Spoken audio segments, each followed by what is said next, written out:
All right. Well, with that said, I am really excited for Dr. Daniel Walker. I had experienced a one of probably the most life-changing, I don't even know what to call it, tours that I've ever had in my life. Like, it changed how I understood and understood our history. So back in 2019, I was very active in my kids' school and school district. I was the president of the African American Success Committee, and the opportunity to go to what you call the Footsteps to Freedom tour. That was an 8-day tour where we toured. We went to four states, and we ended up we ended up in Canada. And I got to experience Footsteps of Freedom, the Underground Railroad tour, where we were able just to experience where the enslaved, and that was when I first heard the word enslaved. We always hear the word slaves, and we heard about what enslaved meant because this wasn't something that we chose to be. And so those that were enslaved, where they went, where they hid, how many miles they walked to freedom to get to Canada and to get to different places. It was not anything that we could even imagine today with Ubers and Waymos and all types of stuff getting us places. Those that came before us, and I'm just getting chills thinking about it, they went through so much just for us to be where we are today. And we know the history of the realtists, of what they went through just for us to have equal opportunity when it comes to housing and things like that. On this 8-city tour, Denise, I need you to hear this. Denise Mathis, our conference chair, because I think we need to bring him to conference. Dr. Daniel Walker actually went through the history from the beginning and brought us all the way to date. In regards to history, I've never heard history the way that I heard it through him, and I've been spreading the word about him. So I'm going to read a short description of, or just give you guys a little. Maybe I don't have it in front of me. I'm sorry. A bio about him. It's on his. I don't have it. It's on his website, but I'll tell you, he is a historian. He is an educator. He is an investor. He is one of the best speakers I've ever heard. He brings the energy. He knows what he's talking about. He is literally speaking all across the world and sharing history in a way that you've never heard it before. I want us to give a good welcome to Realtors welcome to Dr. Daniel Walker. Let me see if I got this. Thank you for the love. Can you hear me? I'm looking for you, Dr. Daniel Walker. Can you hear us? I can hear you. Can you hear me? Okay, there you go. I can hear you. Hear me? You can hear me. Okay. So yes. Because I'm having some other technical difficulties on this side. Can you guys hear me? Yes. Okay, everybody cool. All right. So a few things we got to do here. I'm having some technical difficulties. Am I on the screen right? Everything else? Yes, you are perfect. Okay, I'm just saying this because I've been having all these problems with my Zoom and everything else. So I've been literally stressed out about it. My daughter's trying to fix everything else. But there's a good book I once read, and it talked about the letter and the spirit. And when you know your stuff, you can go ahead and move with the spirit. So what we're going to do today is, first off, I want to thank you to everybody for bringing me here. It's been a great level of conversations between myself and Kama, just about what your mission is, what we're doing here, and then also what this presentation means for today. I thank you for listening to the piece about Tulsa and the experiences you had there. So what I want to do is talk to you a little bit about this, I don't know what the word I would call it, but to talk to you about this notion of Black wealth. But I don't want to talk about it in terms of like, GDP or anything like that, or what are these numbers. I want to tell it to you in terms of a story, okay? And I want you guys to be able to kind of grasp this story. Now, my daughter, everything's not going so good with the PowerPoint, but I'm going to paint some pictures and I'm going to send you to some things in terms of Google because I want you to be able to have them for yourself. Is that cool with everybody?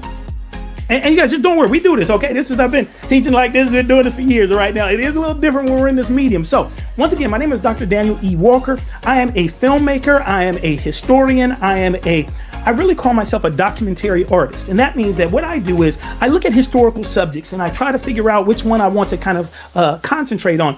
And then I ask myself the question. And the question is, what is the best medium to tell the story? Sometimes for me, it's a film. So if you want to go and see a film about Black migration to the United States, or specifically to Los Angeles during the 1960s and 70s and their political impact, go on KCET and look up How Sweet the Sound, Gospel in Los Angeles, a documentary, award-winning documentary that I produced, talking about this movement of Black people in the 1940s and 50s into Los Angeles, and how their beachhead in what now is South Central ends up becoming the foundation for social, political, and religious innovation, leading not only to the election of Tom Bradley as the first Black mayor of Los Angeles, but also the recording of Aretha Franklin's Amazing Grace, which is still today the highest selling gospel album ever. I'm talking about this notion of movement, okay? About movement, and then the impact that we have on movement and what that means about not just price, but about wealth. So I want to concentrate this on the notion of land, wealth, and community. Everybody cool with that? Land, wealth, and community, okay? And I see this as a universal, that we as Americans, we in this country are looking for that, right? That land is a key to wealth, and wealth is the establishment of community, meaning I don't have to move. I don't have to go. It's mine. I can say for years and generations, this is where we are from. And I can create new communities because I have the ability, if I do, to be able to purchase and get into that. So I'm Daniel Walker, but I'm here. Me and Calma know each other from this trip and everything else. But I'm really from a place called Huff Creek. Okay? Now, Huff Creek is in East Texas. And Huff Creek is one of the 577 Texas freedom colonies. Okay? How many of you guys, let me give you, come on, we're doing a little interaction. I'm an old school college professor, all right? Anybody ever hear of a Texas freedom colony? What they are? Let me give you a quick little stat. At the end of the Civil War, blacks owned about 2% of the land in Texas. By 1930, they owned over 31% of the land in Texas and over 50% of the land in East Texas. I know many people would know this. They are called Texas freedom colonies. There are 577 of them. Okay. Sometimes we talk, and I say this, one of the things I want us to always understand is that some things are in our DNA, and the way that we hear history today makes us think that it's not. And what I mean by that is even, everything that was there in Greenwood, and everything that happened in Tulsa. But there were communities like Hayti.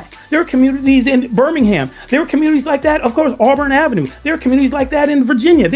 And sometimes we get caught up in this thing about this one and forget that we had all of these. And not all of them were destroyed. And in the case of East Texas, there's about 360 of them that still exist. And we get together and have homecomings and things of that nature. So I think my daughter just sent the PowerPoint. I'm gonna send this over to you, Kama, and if you can upload this thing and then be my kind of DJ on this, we might actually get into something. Okay, is that cool?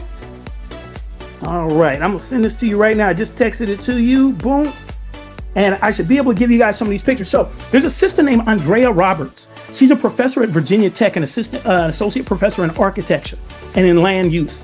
She is like me. She was a person who's just a historian living, from Texas, and didn't understand the whole connection about these freedom colonies. I grew up knowing about Huff Creek. My mother talked about Huff Creek, where we were from, everything. And I didn't understand the connection until I was there burying my mother in 2019. And one of my cousins comes over and she starts talking about the history. Now, I'm a historian, PhD and stuff like that, but I want to give some love to the family historians who at times, all my degrees and everything else don't mean nothing for the people who live there because I didn't grow up there. And my cousin starts to take me around to these tombstones and starts talking me through them. Now, some, of course, I knew my grandmother, I knew my mother, I knew some other people, but they started kind of coloring in something. And then she started talking about this place called Shankleville. And the easy way for you guys to know about Shankleville, you guys know there's that show that Skip Gates, Henry Louis Gates does about finding your DNA and finding your past. The special episode is about Michael Strahan. And about Michael Strahan, if you go in there, you're going to end up seeing this whole thing about Shankleville. Shankleville is about 42 feet away from Huff Creek. As a matter of fact, half the people in Huff Creek Cemetery are named Shankle. My cousins, half of them are, one thing, and the other half of them are Shankle. So she starts telling me about this Shankleville, and I'm like, what? And then I start realizing, then another one of my cousins comes over and says something else. Now they're giving me stuff from their local history, but me as a historian start to put some things into context. And then I just started Googling some things. You go on the Shankleville website, they do reenactments. They do, you come there, you bring your kids, your family, and all the rest of this stuff. And then from going to their website, mind you, I'm a historian of Texas. I have won awards for this Huff Creek Oral History Project, all this stuff, and never had even known this context until Andrea Roberts, who had the same experience as me, went to a family reunion in Texas as this scholar person and got educated by her people. Okay. So my people were from this place called Huff Creek. And Huff Creek was established right after the end of slavery. Okay, so in this area and were you able to get it, Camel? Camel, were you able to get it? I want to look and see. Hopefully she's over there working it out because we got some pictures. I've already dropped one thing for you that I want you guys to put in your mental Rolodex, which is Texas Freedom Colonies. And specifically, if you're talking about bringing people to your conventions and stuff, you want to think about Andrea Roberts and talking about it's an amazing website. It's GIS. You can do all this different kind of mapping of stuff. Everybody adds their information. And so once again, if we go to this narrative that we ain't got nothing, we ain't never had nothing, we only had something, and we go away from that to in just East Texas, 577 independent communities, it begins to change what we talk about and how we even see ourselves as Black folk. Y'all get me? I mean, I grew up in a different kind of narrative. So my mother grew up there. And it was everything. So my mother's mother, my grandmother, married my grandfather, and his name was Willie Coleman. And he was from one of these Texas Freedom Colonies also. He's from a thing called Cedar Hill.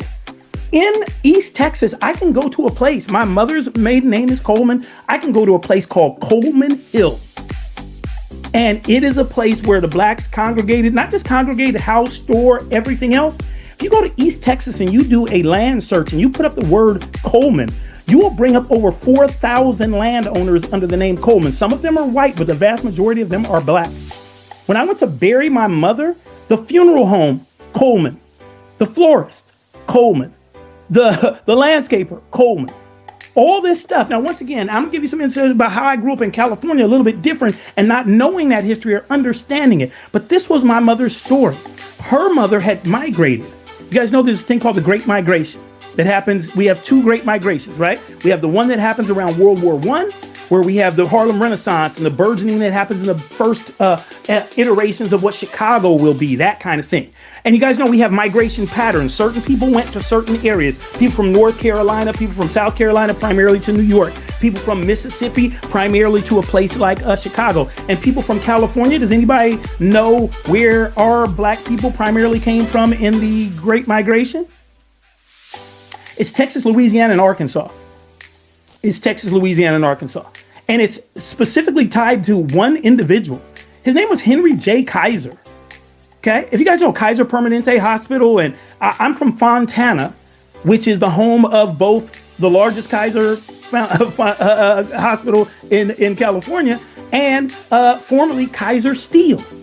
And so Henry J. Kaiser wanted people to work in Kaiser shipyards, which was in Richmond, and then also to work at Kaiser Steel. And so he begins to offer people, just like Henry Ford did for people to go into Detroit, to be able to come to California. And they're coming in the boatloads to California during the 1940s after Japan had bombed the United States at Pearl Harbor. And we were building up our western kind of flank. And so this ends up being a huge population of Black folk. You guys may know, Black people were never over 2% of the population of California until the 1950s. Okay. As a matter of fact, in the early turn of the century, many Black people did not move to California because we had this thing called there was a fight for this thing called a right to testify. Anybody know what that is? Anybody here, right to testify. So Black people did not have legal standing in California until 1910. What does that mean? That means that if you went into court, you were in essence a legal minor. Black people could not testify in court against a white person. In essence, if a white person did a murder right in front of all Black people, they never did a crime because no Black person could testify against them. So these were things that policy decisions that California was making to make it antagonistic for Black people to come. And so even the early Black people who had been here since the Mexican period had to fight for this right just to testify because everybody was being antagonistic because they didn't want us coming. Okay? So my mother grows up in this little place called Huff Creek. Her mother had migrated to Detroit, one of the big places where folk went to. My mother, my grandmother, my great uncle, my great grandmother, my other great aunt, they all went to Detroit. They all went to Detroit, and they did that Detroit thing. You guys know Detroit is different, right? They did that Detroit thing. I mean, these are people from East Texas. These are people from the rural lands, and they was coming up. Y'all know they was in there. I got pictures of my grandmother. She's out there at a club, and she's just doing it. And she's just a little girl from East Texas, but she's in the big city. Now, she went there. You know, she had married my grandfather, but they didn't have good times. They ended up getting divorced. She goes there, marries another man, produces my grandmother. But she then came back. My other aunt, though, Gladys, stayed. And she stayed for the duration. She became one of those people who would be a Detroit person. So my mother was living in Huff Creek. Her father then moved as part of this migration to California. He moved to the Bay Area where huge numbers of African Americans were coming to, okay? And he moved there. Now, he and my grandmother did not get along, as my grandmother tells me that she cut him once every which way but loose. She don't never have no like beautiful stories about me and Willie Coleman and the way no. My grandmother was a sharp tongue. My grandmother's every third word was shit. My grandmother's philosophy was, hey, that one's gone. You was looking when you found that one. You know what I mean? She used to say, men are like buses. There's another one coming every 5 minutes. All right. This is my grandmother left left Huff Creek, left East Texas because she said, and this is her quote, I like the big lights. Y'all get me? I like the big lights. So she went to Detroit, and then from Detroit to LA. And when my grandfather died and she did her last purchase, where'd she go? Las Vegas. Why? Because I like the big lights. All right. You know what I mean? That's who she is. So she had moved out here, and that caused a problem because my grandfather, who hated my grandmother, wanted to get back at her. So he filed some papers in California and got the legal custody of my mother, who had been living in her community with her great-grandparents. My mother, because my grandmother had left, she was being raised by her great-grandfather, who was born in 1867.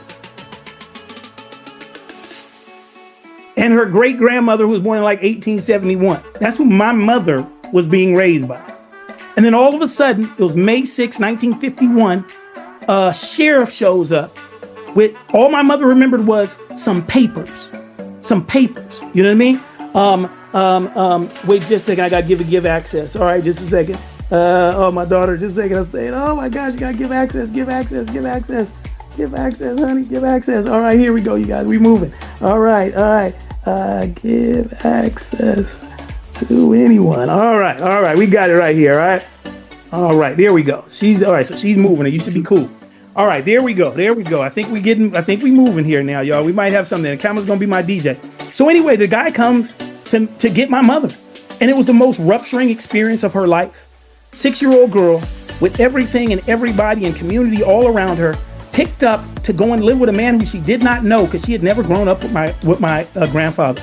They moved to Berkeley, California, and this was, once again, this is Richmond, this is Oakland, this is black people coming into this beautiful place called San Francisco, and it was amazing for her. But my grandfather was a different kind of guy. He was what you would call a Booker T. Washington guy. He was a race man. He was the person who always talked about what the black man should be doing, what the black man need to be doing, how the black man, and you imagine, because he came from a community of seeing black people who owned land, had wealth, had community, had all the rest of the stuff. So he comes into California with a mindset that he's going to make that happen for himself. And so he buys a plot of land in Central California, in Madera, California. And my grandfather, this dude, so he owned a house in Berkeley, and he has this farm in Madera. And every weekend he would drive down. Every Friday he'd get off work and drive down and build a little bit of this house. Then there was somebody demolishing a house across the street from him in Berkeley, and he asked, could he take the fixtures? Then my grandfather cut the backside out of their sedan and turned it into a truck. And every week would put windowsills, toilets, you name it, and go back down to Berkeley, building this house that turned into a farm. Building this farm that turned into a gas station. I'm talking about black land. I'm talking about black community. And you guys know in Central California, Madera, Delano, Kern County, up there around Bakersfield, there's a huge population of black people who came into those areas, settled, were farmers, and still have land and land rights today. You know, they had these communities, they had churches. They came. My mother talked about the fact that she was on a farm. It was distant from everybody else, but going to church was everything. And the lady used to come and pick her up to go to church because that meant she got to fellowship with other people who looked like her. Because in her school, she was the only one. So this is the story, and she's longing for this other place. She's longing for Huff Creek. She has no connection with any of that stuff. My grandmother then comes to California and starts, being there so she can see her all the time. They moved down to Madeira. My grandmother moves to LA. LA was different because all these black people had started coming to LA. And because of restrictive covenants, and you guys know restrictive covenants are things that barred people from buying property in many places. Black people were restricted to the areas west of Alameda, south of Adams, north of Imperial, and west of Crenshaw. It's what we tend to today call South Central. And you guys may remember Inglewood didn't get integrated until the 1960s. For you guys who know LA, the Klan used to be in Inglewood up until the late 60s. So these were still contested spaces, is what I'm saying. Sometimes we talk about the Great Migration and people coming into these places, and you guys know it's the Dunbar Hotel, it's Central Avenue Soul, it's all the jazz that was going on Central Avenue, it's all that. And we talk about it as if they were going in and there was no animosity or there was no, that it was just open doors. No, people were upset with them being there, and they had to now carve out a place for themselves. So when my mother was 16, she'd always, this place, and I think Cameron's got the video, got the PowerPoint up. My grandfather wasn't a good dude. I only met my grandfather one time. He came to our house in Fontana. I remember he bought my brother a purple Schwinn bicycle with a monoshock on it. I remember that. And then the next day I saw my mother escorting him down the driveway with a gun. And she never talked about him. That's the only time I only saw him once in my life. As a matter of fact, when he died, we had to go back to Lambert. It's like, did he die? Because my mother was a victim of incest. Her father. I used to wonder what made a person leave somebody and never want to talk to him again. I grew up, my mother, she talked about Huff Creek. She talked about Coleman. She talked about all that stuff. But she did not talk. She didn't talk negatively about him. And it wasn't until I got grown that she told me that.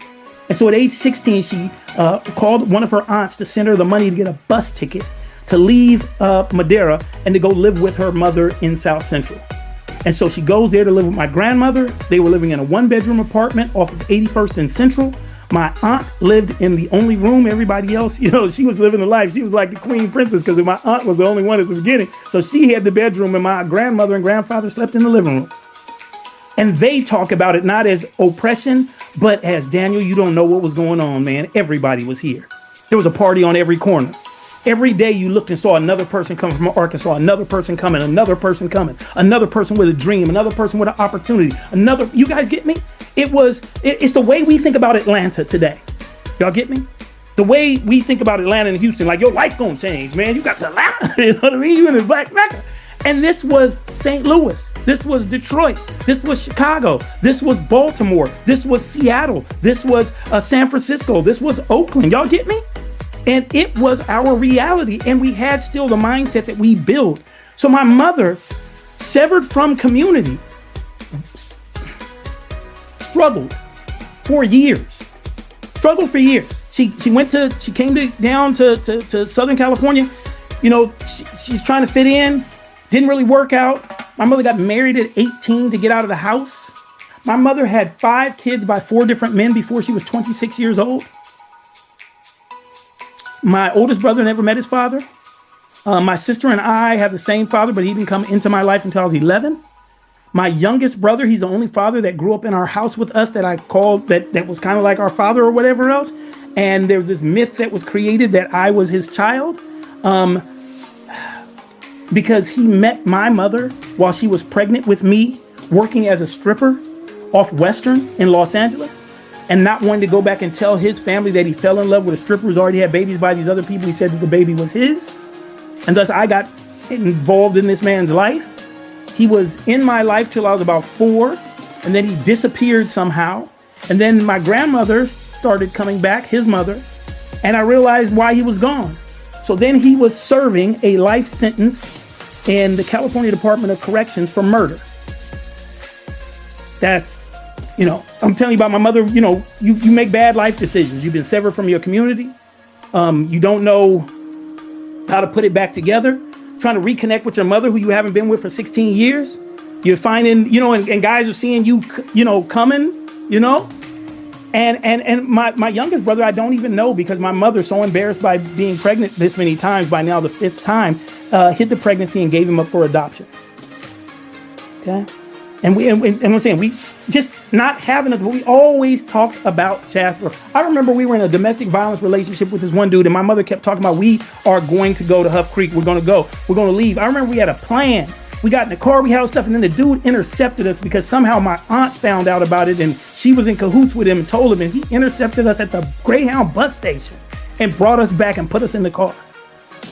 We didn't have none. We just talked about Huff Creek because it was like Wakanda almost, It was a place of nostalgia. It was these stories that my mother told. It was, I didn't know, all this. So, just some other things about Huff Creek. So, Huff Creek, like I said, it's one of these communities. These communities were known for a number of things. They were agricultural primarily. They were big time in timber because it's literally the Piney Woods area. It's timber everywhere. As years went on, they would also have oil rights because you guys know they discovered oil in East Texas in 1921 at Spindletop. And so there were all these people who had physical land who now had oil rights because they had mineral rights. I'm talking about people who came out of the institution of slavery, purchased land during those first 20, 30 years, and then held it till this day. Okay? So these people had these, but they also had an ethos about education.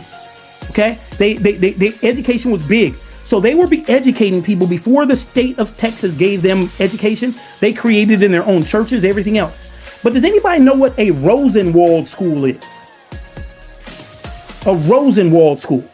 This is a place where your organization might want to really dig in on. So, in the early 1900s, an individual named Julius Rosenwald. Julius Rosenwald was the founder of Sears and Roebuck Company. He was a white business industrialist. This is the era of Carnegie. This is the era of J.P. Morgan. Y'all get where I'm coming from, the big industrialists and everything else. Well, he was one of those people, and he chose to take his money from Sears and Roebuck, and he went down to Alabama, to Tuskegee of all places, and met up with, you can imagine who, with Booker T. Washington, and said to Booker T., you understand education, you understand life skills, you understand how to move people forward, you understand this. Let's come together using your expertise around education, your knowledge and strategy about what we could be doing, and then also my philanthropic dollars. And so they're called Rosenwald schools, but they really should be called Rosenwald Washington schools. Okay? 5,357 of them were created. 5,357 of them created. By 1920, 1/3 of all people of African descent got their education from a Rosenwald school. You guys know that because there was not compulsory public education in the South until the mid-1920s. What's compulsory public education? That you gotta go. That you gotta be there. Why was there not compulsory public education in the South? Why were they the last to adopt compulsory public education? Because that would mean they had to educate black people. Y'all get me? So the states that are the last to adopt compulsory public education in the 1920s are like Mississippi, Alabama. It's just like reading the Confederate States of America, because that's what they were doing. Okay, so this desire to create. So these people. So the Rosenwald Washington deal was this: you had to have the land, and you had to raise half the money. I'm saying this because some people. This is why I say you have to call it a Rosenwald Washington school. Because people talk about it as if it's this white Jewish dude who was the savior. He had an idea, he messed it with a brother who had strategy, who had ideas too, and then they rolled it out, and every one of these communities had to come up with half the money. So it shows you that we weren't just taking handouts. People were saying, that's Rosenwald, this is what it's going to take, let's do it. Oak Hill, let's do it. Cedar Hill, let's do it. Whoever it is, let's do it and get one of these schools, okay? So they got that school. Now, out of that school, my uncle was educated. So my name is Daniel Everett Walker. My middle name is Everett, after my uncle, Everett Bowie. Everett Bowie grew up in Huff Creek. Everett Bowie went to the Huff Creek Rosenwald School. Everett Bowie then went off to Prairie View A&M University.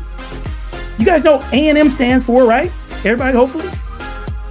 agricultural and mechanical. Okay, whenever you see an A&M school, that's what it means. It's about land, y'all. There was a big push in the 1800s for the United States to create land colleges that dealt with agriculture and dealt with land use issues. Remember, you guys, we're still an agricultural country. We still have a breadbasket mentality, and people were pushing for it. But no one wanted to do it, and the southern states were against it because they thought that this would then push them out of their position because it would modernize agriculture, and they didn't want that. They wanted us still out in the fields. Y'all get where I'm coming from? And so when the South seceded from the Union in 1861, led by South Carolina, and then 12 other states went with it, the Congress now had the votes to pass a thing called the Morrill Act, Morrill. It's the thing that accounts for land grant colleges. It was 30,000 acres your state got for every person in the Congress at the time. So you count up your 2 senators and how many people you had in terms of the House of Representatives. And then the federal government allocated $30,000 acres for each of those people to be able to create for you a land grant college. This is how the University of Wisconsin is created. Kansas State was the first land grant college. Cornell University is a land grant college. So when I'm saying land grant college, don't think that it's this negative moniker. It has to do with, no, it was the federal government saying we want to go ahead and make this happen. But Prairie View A&M is very different. Not only is it funded from the Morrill Act, it's one of the first that was ever funded from the Morrill Act, but it was championed by 3 black dudes who used to be enslaved who got to the Texas House of Representatives. One's name was William White, and there's 2 others, but they're in the PowerPoint. I'll share the PowerPoint. Even though you guys don't have it, I'll send it, and you guys all have it. You'll be able to check it out. But they are the ones who pushed the Texas state legislature to apply for the Morrill funds, which then end up leading to the founding and creation of Prairie View A&M. So that is about black agency. That is about not just somebody giving it to you. That is these black people in the Texas legislature. And the next year, they would all run out because Reconstruction would end, and we'd never have another black congressperson from Texas until the 1940s. So between 1865 and 1877, the 12 years that these brothers had to do the work, they did the work. If you go to Texas A&M, there's a big statue there about not Prairie View, Texas A&M, about the brother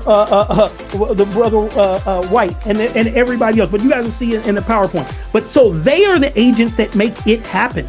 So I'm talking about agency, about a people. I'm talking about them being the people who get the money together to go ahead and create this Huff Creek school. And then these people being the initiators of this legacy that will be in the state of Texas to this day of A&M colleges, but which start not with Texas A&M, the one in College Station, but which start actually with Prairie View A&M, the one in right outside of Houston. Okay. So that's a part of this land stuff. So imagine I'm a kid. And I'm just like, man, Huff Creek is Wakanda. Y'all get me? Like, Huff Creek is Wakanda. I mean, the way my mama talk about Huff Creek is Wakanda. We get strength from Huff Creek. And once again, I didn't know it was attached to these others. What I'm telling you about this one place, multiply that by 577. Okay? Because all the rest of them are doing the same type of thing. And then, so, life starts changing. I got to give you guys a little postscript. My mama got her life together. Okay? My mama got her life together. And my mother started going to community college. And my mother started taking 1 unit and 2 units and 3 units and 4 units and 5 units. And then next thing you know, my mother started putting bookshelves in the house made of 2x4s and planks from the hardware store. And then next thing you know, somebody told her that if she took a few more units, she could become a respiratory technician. She did that. She became a respiratory technician. Somebody told her, you do a few more units, 1 more year, you could become a respiratory therapist. My mother did that. And then at age 47, my mother went back to school at the College of the Desert. And at age 49, crossed the stage as a registered nurse, not an LVN, not a CNA, but a registered nurse, and then worked the next 20 years in a neonatal intensive care unit at San Bernardino Community Hospital. I want to throw that because sometimes I want you to know, because because stuff starts to get to you. You start to realize that you got something else inside of you, and it started to kick in. So when I was in college, I ended up getting this fellowship. I got some money, and I drove my mother down to Huff Creek. And I mean, you guys talk about the joy. She hadn't been back since she had been gone.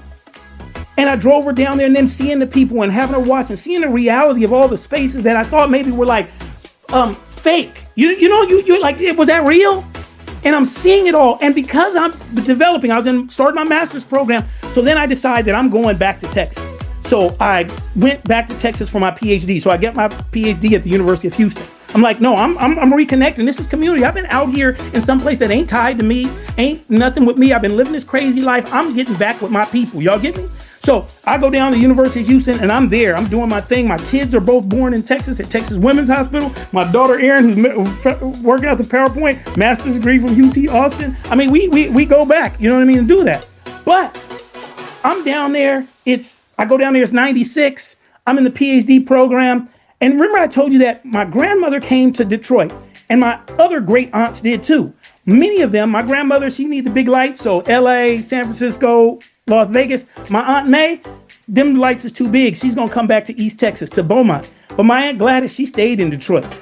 And my Aunt Gladys used to say, the first time I ever met my Aunt Gladys was at my grandmother's house in LA, 124th and Western, right across from Henry Clay Middle School. And my Aunt Gladys came in a cat suit. Y'all get me? A full cat suit. And them glasses like this. I thought she was Catwoman. I thought she was Eartha Kitt. What I'm trying to get you is her style was like that. My Aunt Gladys wore furs. You guys know Detroit people don't play. Don't come to Detroit playing, please. I hope y'all don't have a convention in Detroit, come playing. And I hope you don't think that just because it's 2026 that Detroit people playing. Detroit people do not play about the dressing, y'all. Okay? And my Aunt Gladys was a little OCD, not a little, a lot. She became fixated on cleanliness. My Aunt Gladys had white carpet. My Aunt Gladys didn't have no plastic on her furniture because she said that was cheap. She just had white furniture and you couldn't sit on it. My Aunt Gladys didn't allow you to fry fish in her house because it's going to make her house smell like fish. When it got really deep, she was just ordering in pizza because she didn't want smells. My Aunt Gladys at 80 would always say, ain't none of my friends old. Y'all get me? My Aunt Gladys would say, come look at my closet. You see them? And it would be the best. Because she would say, if you buy quality, it ain't never going to go out of style. All you got to do is get it tailored this way a little bit, but it's always be there. She'd be saying, these young women come over here looking for my shoes. That's my Aunt Gladys. All right. So when I originally went down there, I was supposed to be living with her, but I couldn't live with her. She was too much. She was stressing me out, y'all, right? But my Aunt Gladys ended up dying. So it was June 1st, 1998. We go up to Huff Creek. We are burying my Aunt Gladys. It's our cemetery. Like I say, everybody's buried there. My mother's buried there. My brothers are buried there. I'm going to be buried there. That's what it is. And I remember coming down Huff Creek, and there's the actual creek. There's a black man and a white woman sitting on a truck fishing. And I said to my cousin Christy, only in Huff Creek, like, it's the South. We're out here. They're out here fishing, a black woman and a white woman. We just had, like, I guess everything's okay. That was my cousin Christy. And then 7 days later, it was a Saturday, I got a phone call from my cousin Christy. And she said, have you seen the news, Daniel? And I said, what? And I turned on the news. And there was a story about a black man. His name was James Byrd. And he had been picked up by 3 white supremacists in a truck in East Texas and taken to the place where my community has its cemetery, and then chained to the back of a truck and drug until he was decapitated. His arm fell off. His name was James Byrd. I've been saying my community is Huff Creek, but most of you know my community as Jasper, Texas. You guys know in Jasper, Texas, my cousin was lynched. It was national outcry. It ends up leading to the James Byrd Act in Congress.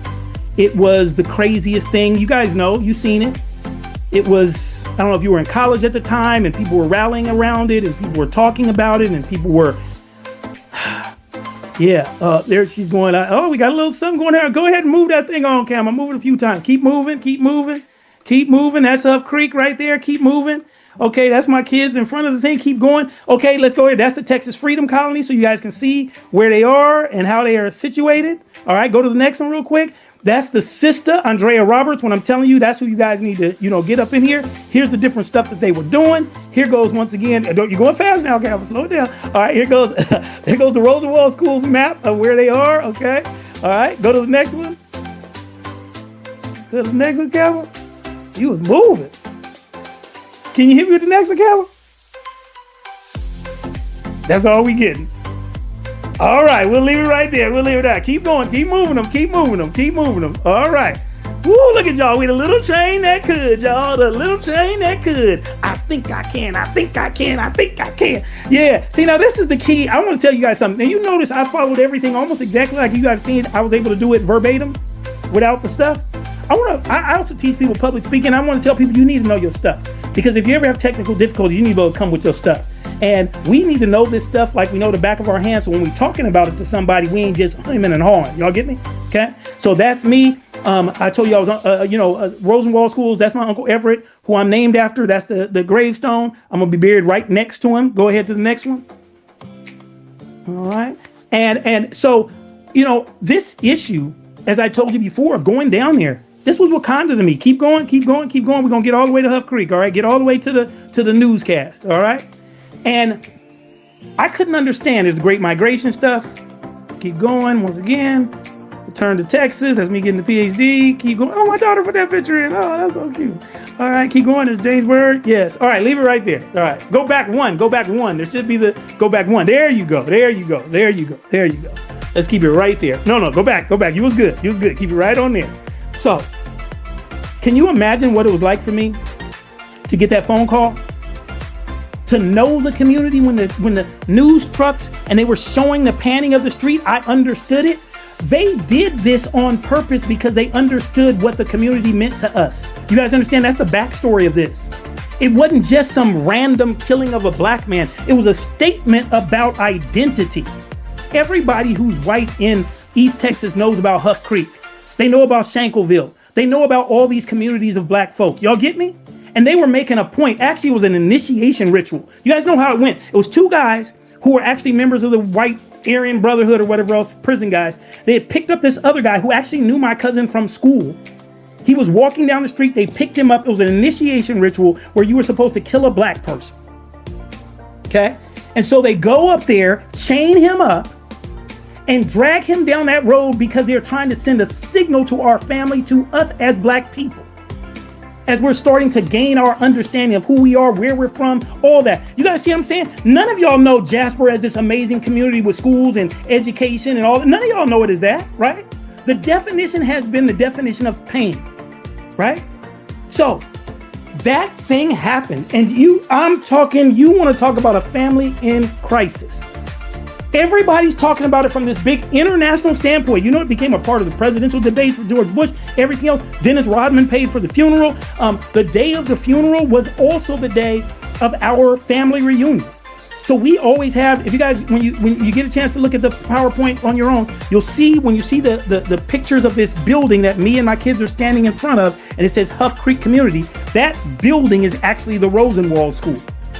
Of those 5,357 of them that were created, only about 486 of them still exist.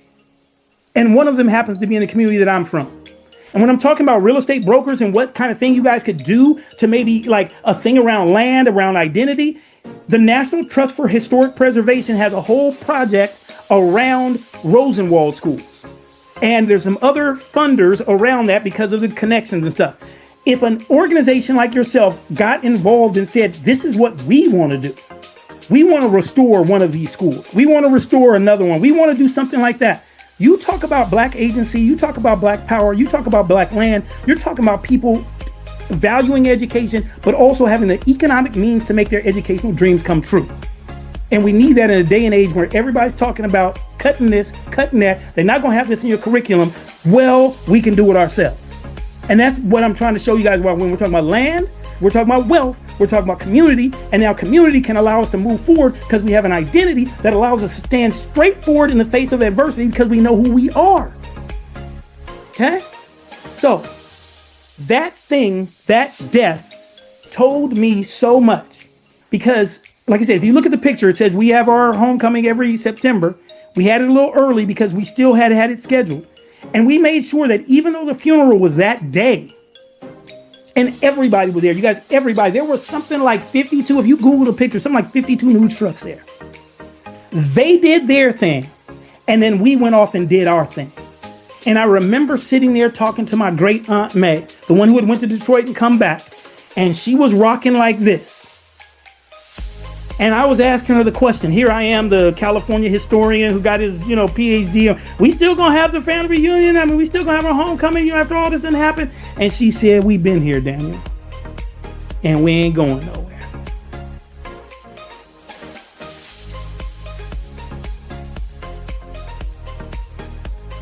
That's my message to y'all.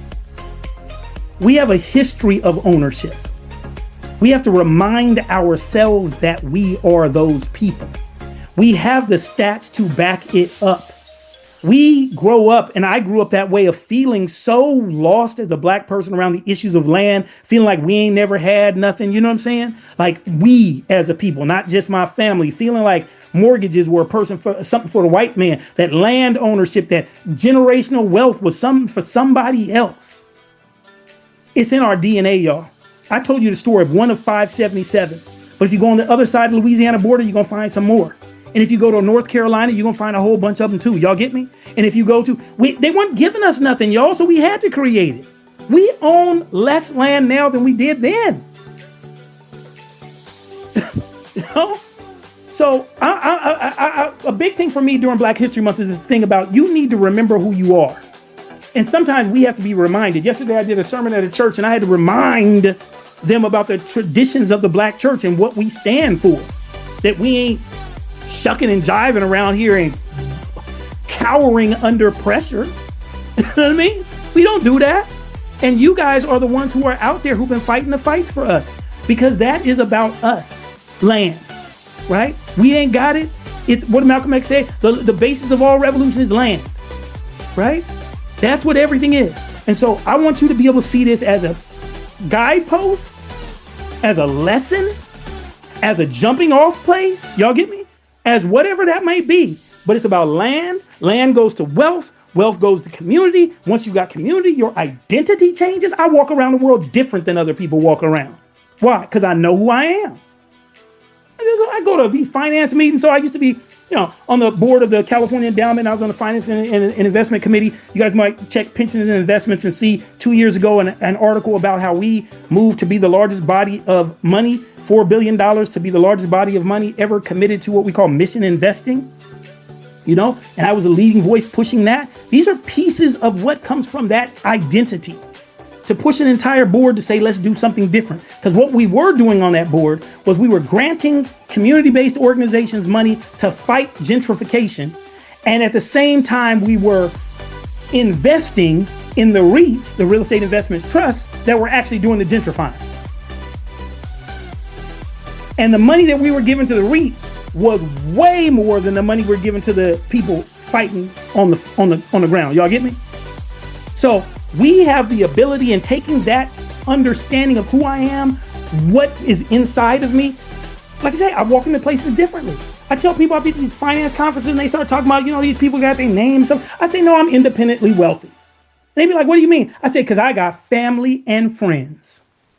I don't even got to go to that. They ask me, what is my family? And I say, we're into timber. Y'all get me? You don't say trees, y'all. You say timber. All right. Okay.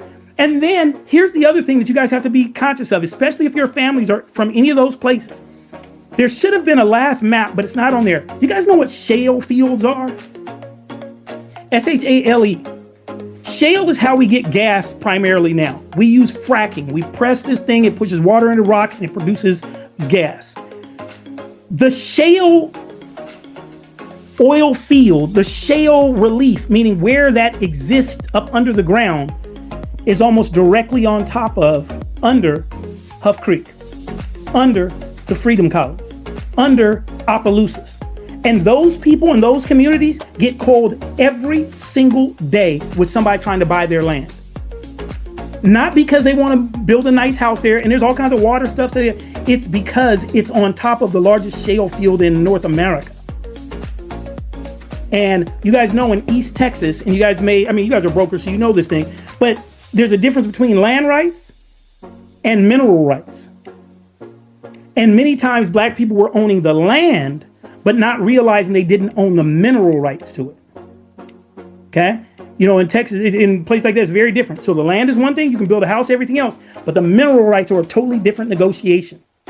And so there's huge numbers of people in communities in places like that who, as far as they know, they own land, they can build a house, everything else, but they don't realize that they were cheated out of their mineral rights a long time ago because people didn't even know to ask about it.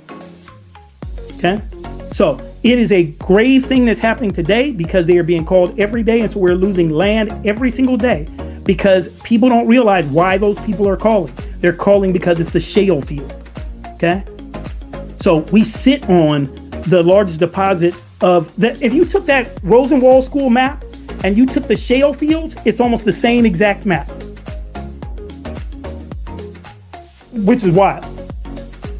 Which means that all our communities are sitting either knowingly or unknowingly on the biggest mineral resource that there is in North America that will fuel us for the next however many years. Okay? So, I'm gonna open it up, y'all. Oh, it's the time. I'm sorry, you guys. I'm sorry with a little stuff. Let's open up for questions, y'all. No, come on. I'm sorry, y'all. I'm sorry. Yeah. I'm sorry, y'all. I'm sorry. You are good. This has been phenomenal. So we're gonna open it up for any questions that anyone may have before we let him go. Any questions?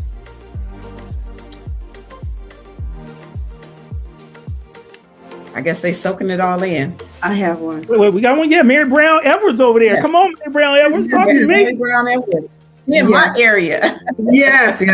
I find this so amazing because I'm very much into heirs properties and things like that. Although we don't have much of that in California, it's mostly in the South. But my question is about the Rosenfeld schools.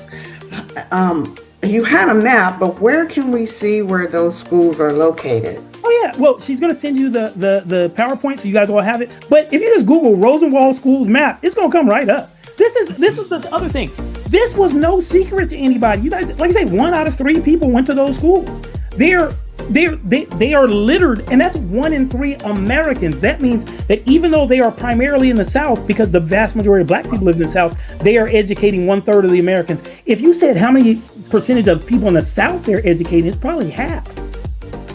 Amazing. Because that's the number over all of America, and they're only in these 15 states.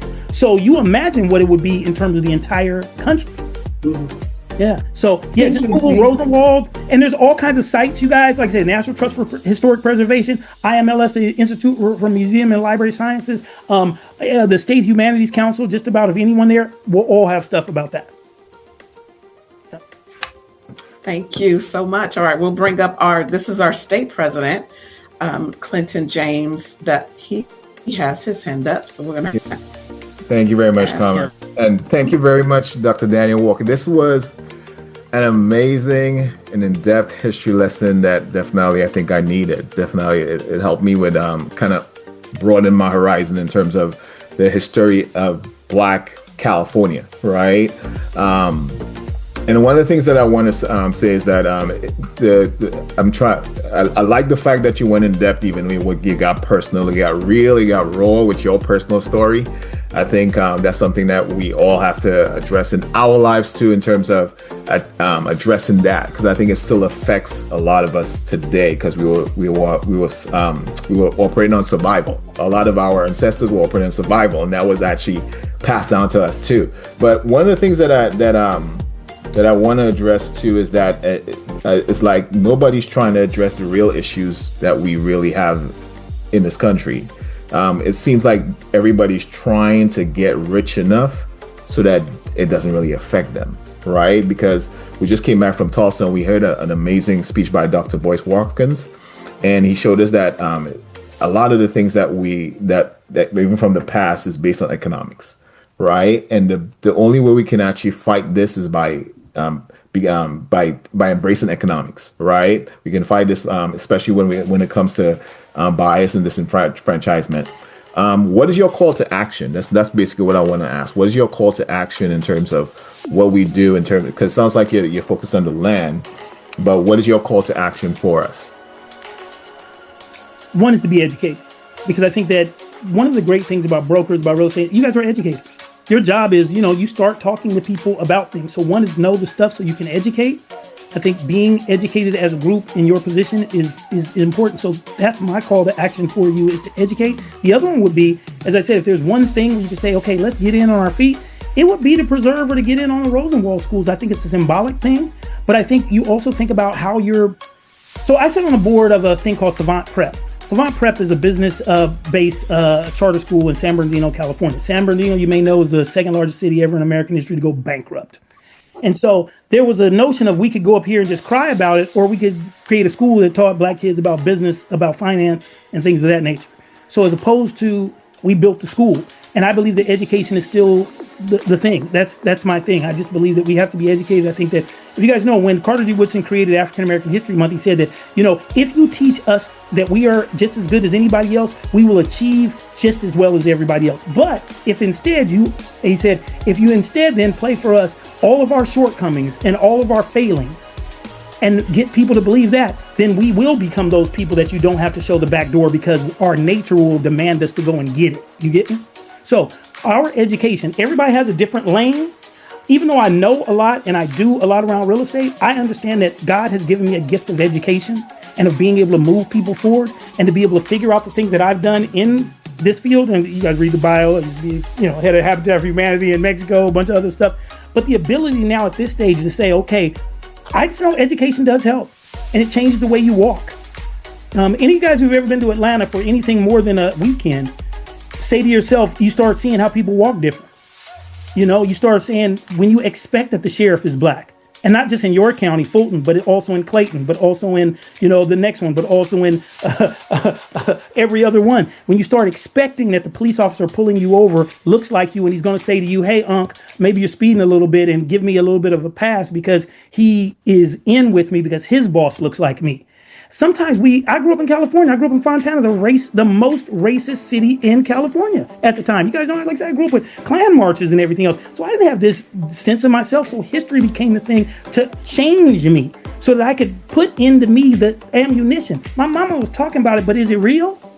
She's a person who's struggling at the time. Is these dreams? And education was the key for me. It got us off that dirt road. I was able to be the first generation person of this generation. My other people had done stuff, but our California hadn't. And now my sister becomes the school board president. My kids are, all this from a sense of a place that you were grounded in. And that's why I just think that once we know who we are, we can walk into any other space full, complete, not wanting, versus. So education, the point for me is, I'm saying this not in a good, bad, where you just take it how it is, but you guys are all in real estate, and a number of the things that I was talking about, you guys didn't know about. If y'all don't know about it, we in trouble. So if you don't know about it, who needs to know about it? So it's an incumbent upon you. So that's my job, to give it to you, and now you to take that and go and do something with. If you want to find a project, you can say, we can get in, we can nationally, we can focus on this, and we can have a flashpoint that we can talk about.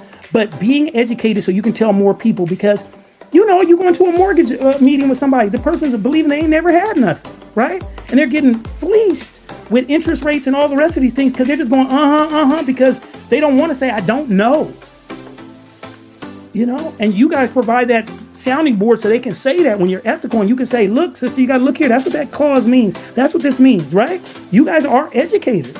And if you do your job, so many more people get land, get property, get wealth, get value, if y'all know what y'all talking about. So that's what I'm putting on. That was good. That was so good. Thank you. Thank you. I have to say thank you so much for this. I mean, this was absolutely amazing. I was having every technical difficulty I've ever had on a Zoom. My camera went out, my mute thing went out. You couldn't hear me. I couldn't do the slide, but you kept it rolling. You did very well. And we will be sure, Dan will get this information out to you all within the next 48 hours. Please give him a chance. I want to get him over these slides and some links as well to some of the things that Dr. Daniel Walker has shared with us. And I just think he's amazing. We have the state of California is here. So from Northern to Southern California. So if there's anyone that's interested in bringing Dr. Walker to your local areas, please reach out to him. Again, I'll have that information. And just to let you all know, we wanted to do something special for Black History Month, and hear it just a little bit different. These are the things that fuels my fire about who we are and what we do. And like Dr. Daniel Walker said, it's education. Just going to Tulsa. I've been on the phone this weekend with some of my Realtist people, just excited, on fire, like, oh my gosh, the national level, they're doing so many things to help us so that way we can go out and bring it. We have the Developers Academy, the commercial division, we have property management. We're preparing for a great conference. We need to start coming together. So you guys stay connected to what we're doing. Stay on fire for the Realtors. We always working through things, but we look at who we are. This was enough to, like he said, walk into those rooms confident about who we are with our heads held high and us educated. We need to be around those tables. So thank you so much. Wait, one more quick thing. Everybody, let's send a prayer out to Kama. Please go ahead before we end. Let's send a prayer out to Kama. She's been going through a lot, putting this thing all together and everything else has been lost in her family. That is my sister. And so I'm just saying, God, just watch over her, watch over her family, allow her to be all that she needs to be, make the balance between this and the things that are really important. Amen. Amen. Thank you. I had 2 deaths in my family 2 weeks ago, and I have an aunt who only has a few days to live. So I've been dealing with so much the last couple of weeks, but I'm pushing through, getting through. And I know my family wants me to keep going, and that's what I'm doing. So thank you so much for thinking about me in that. So with that said, you guys, Wednesday, we're having our power sessions. If you guys have already signed up, we're going to have someone talk about manufactured homes, Black. Her name is Yvette Hitchison. She is phenomenal and is going to give us information on how we can earn money in the manufactured area and space, and share things we probably didn't even know. So these are things that our president, Clinton James, want us to do, is how can we build and as agents, as brokers, so that we can add to what we have and this is not just another volunteer or just another organization that we're a part of, but we're not only building wealth for our clients, but for ourselves as well. So you guys, please stay tuned. And Friday, for those that are on the education committee, we have our meeting at 9 a.m. and we're going to talk about what we've done already and gear up for, the next couple of months as we begin to grow here at the California Association of Real Estate Brokers. Thank you all for joining us. Have a great day, and we'll talk to you all soon.